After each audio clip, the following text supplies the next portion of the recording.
खूनी कुआं। सीमा गर्मियों की छुट्टियों में अपनी नानी के गांव आई थी। सीमा नानी के घर पहुंचने के बाद अपनी नानी के पैर छूती है और उनसे आशीर्वाद लेती है। तभी उसकी नानी उससे कहती है, इतनी बड़ी हो गई मेरी सीमा, चल जल्दी से हाथ मुंह धो ले, मैं तेरे लिए खाना लगा देती हूँ।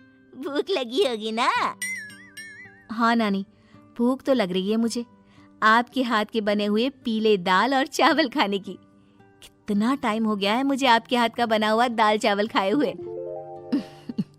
तू तो नौकरी में व्यस्त थी, तो तुझे कहाँ से टाइम मिलेगा अपनी नानी के लिए? और जब इतने टाइम बाद आई है तो ज्यादा टाइम के लिए रुक कर जाएगी तू। हाँ नानी, इस बार पूरे 2 महीने के लिए आई हूँ। सीमा की नानी अंदर जाकर उसके लिए खाना बनाने लगती है। सीमा कमरे में अकेली होती है, तभी उसे किसी औरत के रोने की आवाज सुनाई देती है। वो कभी खिड़की से बाहर झांकती है तो कभी दरवाजे से बाहर झांकती है। उसे समझ में नहीं आ रहा होता है कि आखिर रो कौन रहा है। तभी नानी खाना लेकर आ जाती है। वो अपनी नानी से कहती है, नानी, कोई औरत रो रही है क्या? मैं जब से यहाँ आई हूँ तब से मुझे यहाँ किसी औरत की रोने की आवाज आ रही है। हे भगवान, कहीं ये वही तो नहीं? बोलो ना नानी। अरे कोई नहीं रो रहा, ये तेरे मन का वहम है। और तू ना अब खाना खा ले, ज्यादा यहाँ वहाँ की बातों में ध्यान मत दिया कर। जल्दी से खाना खा और फिर मेरे साथ आ जा मेरे कमरे में, दोनों बैठकर खूब सारी बातें करेंगे। ऐसे ही अगले दिन सीमा अपनी नानी के साथ गांव के बाजार जा रही होती है। उसी रास्ते में फिर से किसी औरत के रोने की आवाज आती है। वो अपनी नानी से कहती है, अरे नानी, क्या सच में तुम्हें अभी भी किसी औरत के रोने की आवाज नहीं सुनाई दे रही? मुझे किसी औरत की बहुत बुरी तरीके से रोने और चीखने की आवाजें आ रही हैं। मैं बहुत परेशान हूँ नानी, आखिर ये कौन है? मुझे लगता है कि सीमा को शहर भेज देना चाहिए, यहाँ रहना उसके लिए ठीक नहीं। नानी बोलो ना, आप चुप क्यों हो जाती हो? सीमा, तू घर चल, मुझे तुझसे बहुत जरूरी बात करनी है। नानी सीमा को घर ले आती है और सीमा से कहती है, सीमा, कल सुबह तू शहर वापस चली जाएगी। अरे अचानक? आखिर क्या बात है नानी, आप मुझे ऐसे जाने को क्यों कह रही हो? मैं बस जो कह रही हूँ उस पर ध्यान दे। तू कल सुबह यहाँ से चली जाएगी, और ये बात मैं कोई मजाक में नहीं बोल रही। तू कल जाएगी तो मतलब जाएगी। अरे नानी, चली जाऊंगी मैं, ठीक है, पर आखिर बात क्या है ये तो बता दो। मम्मी से कोई बात हुई है या फिर मुझसे कोई गलती हुई है जो तुम मुझे अचानक से जाने के लिए बोल रही हो? देख सीमा, रात बहुत हो चुकी है और मुझे इस बारे में कोई बात नहीं करनी। चल, अब चल के मेरे साथ सो जा। सुबह की बस पकड़कर तुझे शहर भी तो जाना है। सीमा को अपनी नानी का ऐसा व्यवहार देखकर बहुत ही अजीब लगता है। उसे कुछ समझ में नहीं आ रहा होता है कि आखिर उसकी नानी उसे अचानक से गांव छोड़कर जाने के लिए क्यों कह रही है। ये सारी बातें सोचते सोचते सीमा की आंख लग जाती है और वो अपनी नानी के साथ सो जाती है।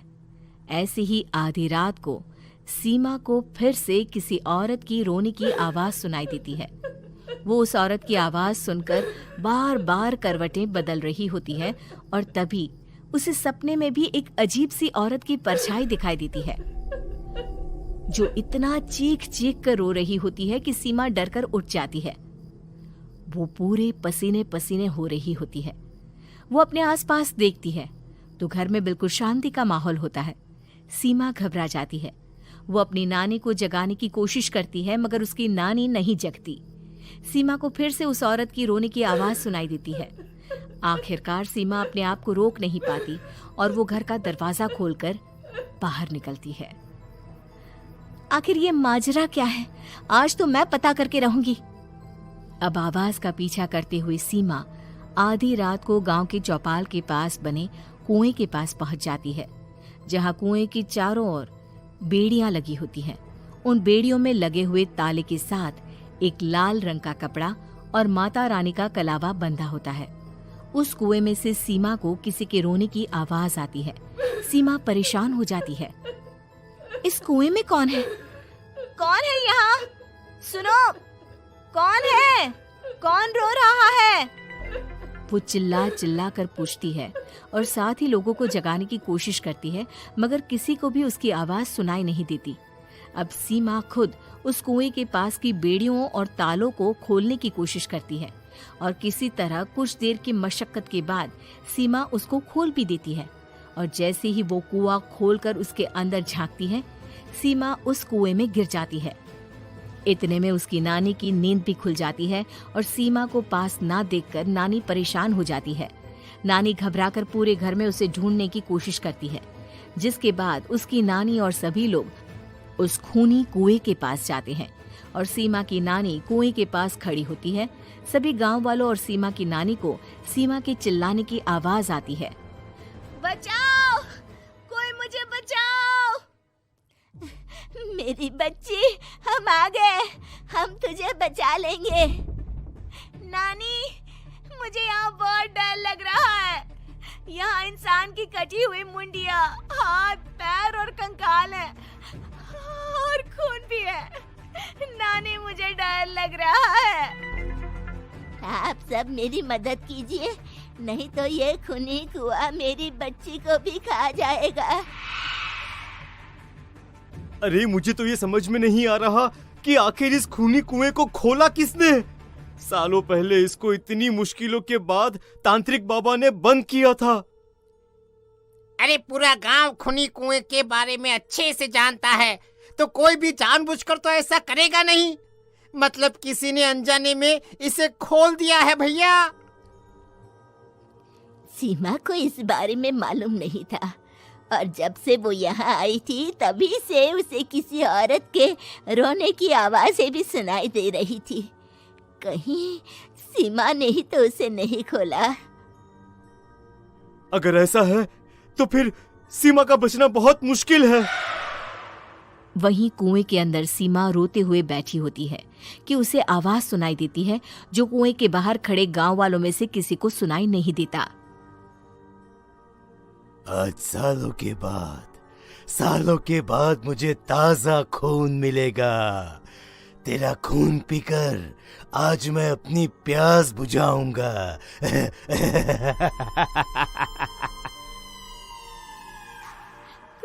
कौन है?